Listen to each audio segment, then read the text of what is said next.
the will of my mother was like, no, you are not going to play a defensive role. You are going to rise up and score a header goal. And like, I watch it back and I was like, it literally wasn't me. Like, it was my mother inside of my body, because like you could have 100 ball crosses like that, no defenders, and I'll never score it.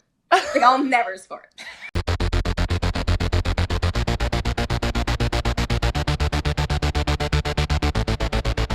I am so excited to welcome my friend and former national team teammate, the Christen Press, to the show. Christen is a two-time World Cup winner, an Olympian, an advocate for equality and social justice, an entrepreneur, and founder of Re-Inc., a company that aims to reimagine the status quo through media, fashion, and sport. She is also a forward for Angel City FC, a podcast host, and someone who I am so lucky to admire from both near and afar. Christen, welcome to the Women's Game. Oh, thank you. Thanks, Sammy. Nice to see you. I know. It's so nice to see you. We haven't really had the chance to catch up in a while, but obviously I've been following along closely. I followed along with your injury, with Re-Inc. I'm an avid listener to the recap show, and I am really particularly excited to watch you back on the field with Angel City this season.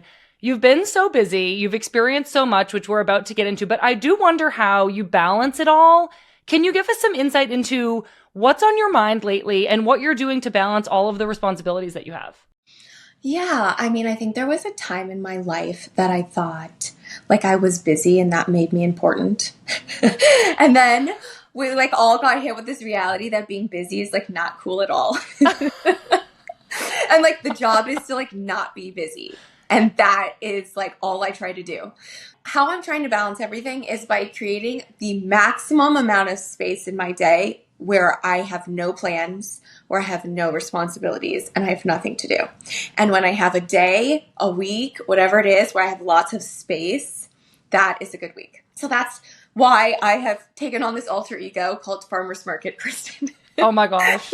I'm obsessed with Farmer's Market Christen. Can you give our listeners just a quick synopsis of who this person is? Well, every Sunday that I have off, which is not going to be as many as I want, a new self emerges, and she lays in bed. She then goes and gets her wicker basket. She has a little wagon. She wears a big hat, and she just goes to the local farmer's market and just yucks it up. And I have so much fun. And every time I walk into the farmer's market, whoever I'm with, I'm like, what do we do in the farmer's market? And the answer is always like, we shop with our senses. We taste, we smell, we see, we feel everything. You're not like getting a to-do list done, you know? I mean, you know me. I've been a to-do list person like for the larger part of my life. So this is a new way, a new thing I'm trying out, where I think if I create myself more periods of space or, freedom or spontaneity, opportunity for spontaneity, I actually think theoretically it's supposed to make me more efficient with all the things that I actually have to do. So the majority of my planning is now just like looking for space, like moving everything out of the way, like going to practice. I have a 3-hour commute there and back. I always say 3 hours and people are like, no, but there and back it's like 3 hours. So basically I told all my friends, sorry, I'll never come to your house again. Like for the entire season, like you can just come to my house because I won't get in the car. I can't drive. I'm totally tapped out. And then I run my business. I take my meetings. I have all the appointments, all the cuckoo woo woo, acupuncture, therapy, homeopath that I go to. So it's like, that's it. That's what I do. Oh my gosh. Okay, I have literally so many questions about the scheduling, but we are going to have to take that one offline. I also am getting this really strong feeling that like I need to discover Farmer's Market Sam. So I'm going to work on it and I'm going to get back to you. I can see that. You have to start with the look.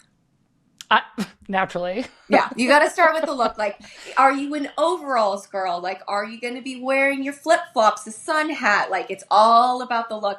I just like kept adding on with my wagon and then my wicker basket, and it's just like, I don't know, now it's like a complete thing. Okay, I'm taking notes and I have high aspirations, so I'm going to get back to you on that. Can't wait. This was such an incredible place to start. Usually on this show, we like dive deep into players' backgrounds and biographies. I feel like I could just chat with you about Farmer's Market Christen, like what's on your mind lately forever. But I do want to take everybody back to the beginning just briefly. you're in LA playing for Angel City, and LA is actually where you grew up with your family. I know you have 2 sisters. And as a kid, you and your soccer team actually got to go see the 1999 Women's World Cup at the Rose Bowl. And I imagine that was it was my first memorable exposure to the U.S. Women's National Team. I imagine it was the same for you. What do you think that in-person experience did for you as a young girl who played soccer? Yeah, I actually can't believe that I was at the final. Now that I zoom out and I can see like the history of women's soccer, like it's incredible that I went to that final. And I have this photo of myself like in red, white, and blue with like these little antlers that had like pom-poms that were like red and blue. Growing up, for me, there was no professional team to watch. So there was no real awareness of women being able to play at the highest level. And I think in some ways the gift it gave me was I was really present in my playing career. Like someone was like, oh, what do you want to do with like soccer? I'd be like, I want to be the best player today. Like, because it's like, that's all I could see for so long. And I don't actually remember looking at the U.S. national team and being like, I'm going to do that. I don't recall it, but I have this photo of myself with my teammates and I can see it in the photo that that's what I was thinking. And I think the power of that moment was, of course, watching women be badasses and win and play great, but also watching the world watch them. It was the idea that this could be professional, that this was something to celebrate, and that, it just completely opened my eyes and like blew the ceiling off what I thought women could do. Not thinking that women are limited, but thinking that society limits us. And I was like, wait a second, this is 100,000 people. This is unlimited. And this is really cool. That is a really incredible takeaway. You continued along this path with soccer. You went to Stanford, you played there. You had a brief first professional stint in the WPS with Magic Jack. And then you made this decision to head overseas to Sweden to play. And I've heard you talk in the media a lot before that this decision to go to Sweden is really what set you up for success on the national team. I know that I'm skipping a lot of big moments in between here, but your standout play in Sweden and then subsequent call-ups to the national team resulted in you making the 2015 World Cup roster. How would you describe your mindset in those early days of trying to make the national team and then making that big 2015 roster? What was your like plan going into camps like? Like, how were you thinking about things then? So I would say in high school and college, most of the top players were in youth. And I was never in youth. I wasn't a part of the youth systems. Like, I never did any youth teams. And so the youth national team camps. Yeah. I never went in. I didn't go to the youth World Cups, like nothing. So I think what happened to me was like this built up frustration of why were all my peers being selected and not me, and an inability to understand like what I needed to do, because if you're not in, you're just not in, right? And looking back, I don't think very many people make the full team without going through the pipeline, because once you're in the pipeline, that level of development and training and exposure is such an advantage. So I think for a lot of like my adolescence and early adult career, which I think college and early days, I really felt like an outsider trying to get in. And when I played on Magic Jack, I played with like 9 U.S. Women's National Team legends. And I was the rookie of the year. And I was right there with them. And I thought I had done enough and like no call up. So it was really a pinnacle moment for me, because the pressure had just built so much. Like, it's like 10 years of pressure of not being good enough. Really, at the time, in my mind, it was the U.S. Women's National Team was it. Like, at the time, professional soccer was just a means to an end, right? Mm-hmm. And so the league folds, and I think I had to actually ask myself for the first time, do I want to keep playing? Mm-hmm. And that wasn't a luxury I had given myself. I hadn't given myself a choice. And so I think in that choice, in the power of choosing, I go to Sweden and I said, I'm not going to make the team. Like, no one watched Swedish soccer then, right? I was like, no one's going to know I'm playing. Like, it's over. And I was like, let's just go play for a year or 2 years and just have fun and, get back to what I used to do. And then obviously Pia was the coach. So, she watched every single game that I played in Sweden, and I got called in 3 months later from when I left to Sweden for my first camp in 2012. So I think that it was actually the distance that I put between myself and all my expectations, like the physical distance, where I was like, no one can see me. My parents can't watch these games. They're not streamed. It just created this separation where I was like, well, now I'm just going to have fun. And I learned so much during that first year I played abroad, and I played with a lot of joy. And I think the lesson I took away was like, if I hold on too tight, I'm not going to get anything that I want. Is there a moment from making that 2015 World Cup roster? I imagine, when I first made the team in 2019, that major roster, a lot of all of that pressure and those years of feeling like maybe you wouldn't make it come together. Is there a moment from making that roster or from being on the roster at that tournament that resonates with you still as being a pivotal moment in your career? I think every single roster that I ever made with the national team, it was like a touching moment. Like, it doesn't matter if it's your first one or if you're, going to be the star forward or whatever your role is. I feel like it takes so much to make a roster. It takes effort and years of life and sacrifice, but also like luck and timing, and you happen to fit into a system, or that coach just prefers you, and like so much of it is out of your control, that I think when I, in my mind, finally made a roster, and it felt like a long time coming, I think I finally could appreciate how much of it was circumstance and how much of it was then a blessing, right? Like, it was a gift. And I think what I felt, which was really important, was I felt like I had a role to play. Like, if I were to be called up, like, what is the purpose? Like, what's the larger purpose? And then obviously 2015 and winning that World Cup translated into equal pay and the fight for equal pay, where I'm sure you're going. And also I found like my purpose in like why I was meant to represent my country and play, for the U.S. national team.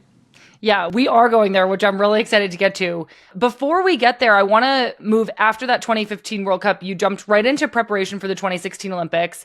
I was there as an alternate. It was a much more disappointing outing for the U.S. We were knocked out of the quarterfinals in penalty kicks. And I hope, and I think it's okay to mention this now because you have had the most incredible career, but you actually missed that final penalty kick at the Olympics. And obviously, like, this is a player's worst nightmare. I was watching from the stands.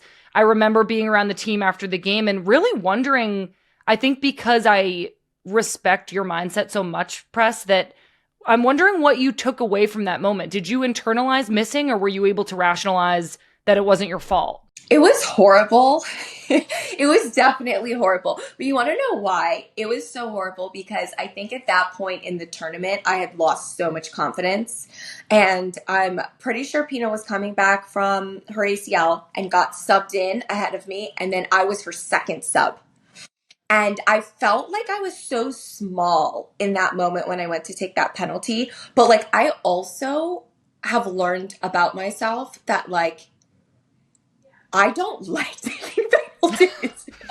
Like, look, I have taken penalties in subsequent tournaments and it's been fine. Honestly, when I'm playing really well, I want to take penalties because like I want to have the stats, like whatever. So like, of course you want to, but like, I'm not the person that's made for it. Like we've both been around such great penalty takers. And like, that's not me. But you know what happened? It was like the lowest of lows. We got stuck in Brazil. Like, we had to sleep in the hotel airport. And I was just like, I'm being punished. Like, I deserve this. And like, I was like very masochistic with it. And you know what happened was the fans started a Twitter, which was then Twitter, like hashtag that was dogs for Christen. And everyone just started sending me their dog pics. And I had signed off social media because I was like, oh my God, I'm going to be buried, right, with all the hatred. And Megan Klingenberg texted me. She's like, I know you're off social media. You have to go on and see this. And it was like a very tender, precious moment where I think I started to have like a real relationship with the community that supports women's soccer, because I think I finally understood that some people are crazy and they're just going to be mean, but like some people really did see me as a human. And that was actually probably what I ended up taking away from it, was that like I represent so many people, and actually it's really relatable to miss a penalty and feel like shit, So like a lot of people were there going through that with me, and it changed my relationship, I think, with how I thought of a fan. That's really, really beautiful. I remember as the team started building towards the 2019 World Cup, we were like pretty connected on the field, Press. Like, I think we both assisted each other's goals a few times, and we were often paired together as the left-sided midfielder and winger. We were on the same page a lot. I have vivid memories of playing you in behind or you crossing to me. I felt like we brought the best out of each other, and I loved playing with you. But we were also kind of rarely starters in the years building up to that 2019 World Cup, which is why we were paired together. During that time, how did you come to view your role on the national team? Did you ever accept that you would be subbing off the bench, or were you always striving to start? With the national team between 2015 and 2019, I think I played like every single role. I actually went into 2015 also thinking I was going to start. And then in the tournament, the lineup changed so many times. And I played all these different roles. And so I think like there was a huge shift in my mindset between 2015 and 2019 in how to bring value to the team. And I think what I learned in 2015 was that everyone has to swallow their ego a little bit to win. And I will, always say the U.S. women's national team is the team of biggest egos in the world. Like, that's why we win. It's like 11 star players on the field at no matter who's on the field, right? So how does a team like that possibly win? It was by people who had to be the star, had to be the goal, just swallowing their pride in moments that like outside of those 4 weeks of the World Cup, we would never, right? We couldn't. No, but for 4 weeks, it was like this like unspoken thing where it was like, if the team advances, I'm better off no matter what role I play. And so I actually remember in 2019 in one of the early stage games, there was a media scrum, and they needed a player, and it was really far away. And they generally just wanted the same 4 players or 5 players or whatever. They didn't really want someone off the bench. I was not starting at the time. And they did want me because I was like playing a major role on the team. And I remember Heath, the media coordinator, was like, will you go? And I was like, yeah. And he was like, oh, I thought you were going to say no and like try to send someone young. And I was like, no. At this point, like, you're going to send Pino, who needs to play 90 minutes, or you're going to send me. And, like, this is a way that I can contribute. Yeah. And, like, outside of, like, a major tournament, like, those aren't the way I make decisions, right? And so it was something that I saw modeled in 2015 and really thought I could bring through that buildup and into that tournament, that when we win, it changes everything, and that winning is bigger than any individual. And I think it allowed me to prepare for whatever role I needed to play in 2019. That makes so much sense. I remember that about you veteran players taking especially that burden of the media, which there was a lot going on at that time. And I remember feeling like there was a pressure off of us younger players who needed to focus on performing so much that I could never have gone and done that interview. So feeling so grateful that you all were able to take that pressure off of us. During this tournament, we have this big semifinal game against England. If we win, we're going to the final. And as you mentioned, Megan Rapinoe, our captain, had to sit out the game with an injury. And you started in her place. And then you scored this perfect goal, a goal that I remember you yourself saying was kind of outside the scope of your usual goals. You rose up, a beautiful header from across. And after it went in, you threw your hands up in this I just got chills now and looked up to the sky, and you later told reporters that you were thinking about your mom, who had passed away earlier that year. What about that beautiful moment made you feel so instantly connected to your mom? I think that there's probably moments in all of our careers where it's like a God goal. Like, it's like you become bigger than yourself. And like, my mom was actually obsessed with me scoring, right? And like one of the last things she did in her life was actually watch me score against Spain in that January camp buildup. I remember the goal. And my dad like showed her the goal on my iPad because I don't know. It just like she did it her whole life since I was in youth soccer. That's all she wanted. It was like her only metric for me being good was scoring, right? So there was no like, oh, you had a good game. It was like you scored or you didn't score. And in a game like that, when you aren't starting the whole tournament and you go into a semifinal, it really wasn't my job to score. Like, really, they set me up in like a more defensive role. Like, they were like, this works out great. You're going against Lucy Bronze. Like, she's so, she's going to bring so much to their attack. Like, hold it down. We're going to play up the right side with Tobin. And I was like, great. And yet what I felt like happened was like, I think in our life we have like this like story arc that plays out, and you do what you can to contribute to making your life the life that you think you're supposed to have. And it's generally when you like surrender to the biggest things that you get these gifts. And I felt like the will of my mother was like, no, you are not going to play a defensive role. You are going to rise up and score a header goal. And like I watch it back and I was like, it literally wasn't me. Like it was my mother inside of my body because like you could have 100 ball crosses like that, no defenders, and I'll never score it. Like I'll never score it. I do have to argue with that, but I love this. It's the most incredible moment I think I've ever like witnessed in soccer in person. And I don't think it was like spoken about enough or shown enough. It was like truly just the most beautiful thing I've ever seen. We went on to win that final, bring home another World Cup title. But as you mentioned earlier, in addition to playing to win the World Cup, we were locked in this battle for equal pay. You were one of the most prominent leaders on our team. And I think what I was struggling to grapple with was how US Soccer, this organization we had aspired our whole lives to play for, just didn't have our backs. They didn't support or believe in us the way that we deserved. And it makes me think now about what you've been able to build with Re-Inc., your company. I see this as like you've built your own system.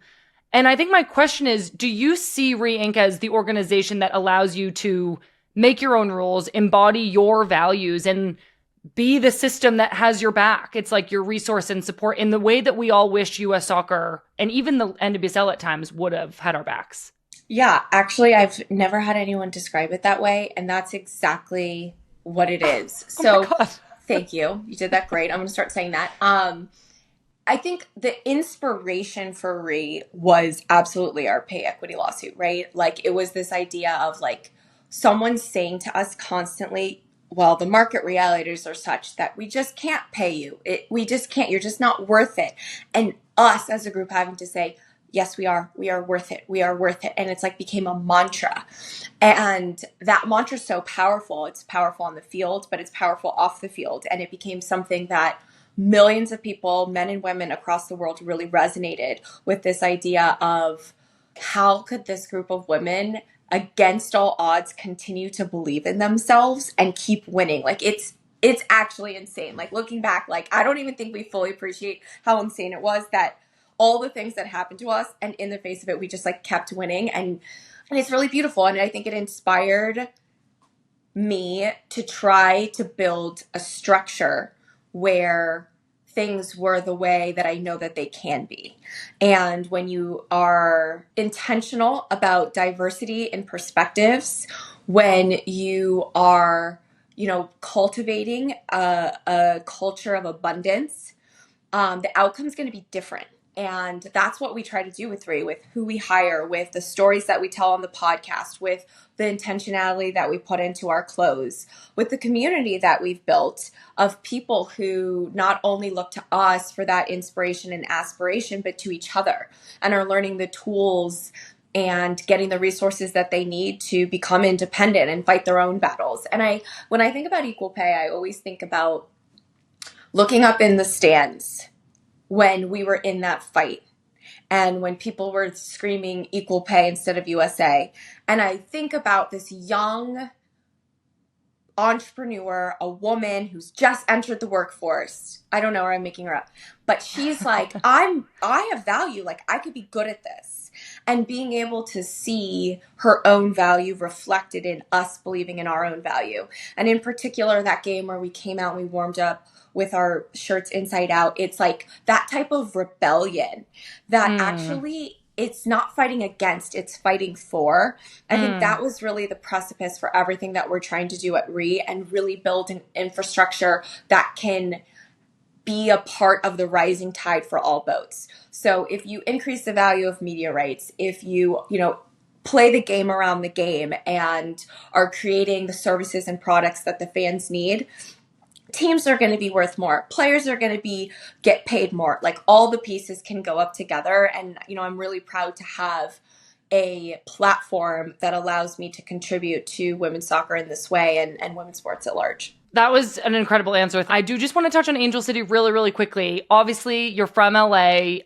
You're playing for this newer team. You were the club's very first signing. It feels like your relationship to Angel City is very, very special.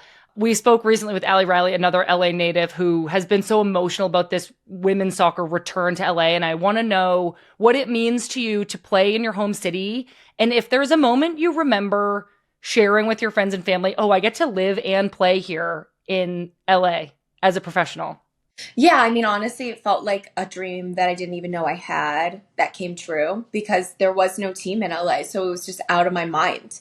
And I knew I would always want to live in LA. This is who I am and how I am, but I didn't ever think I'd get to play here. And my friends and family traveled the world to watch me play. And that was a great source of joy for them. But it was really special when I got to sign and come home.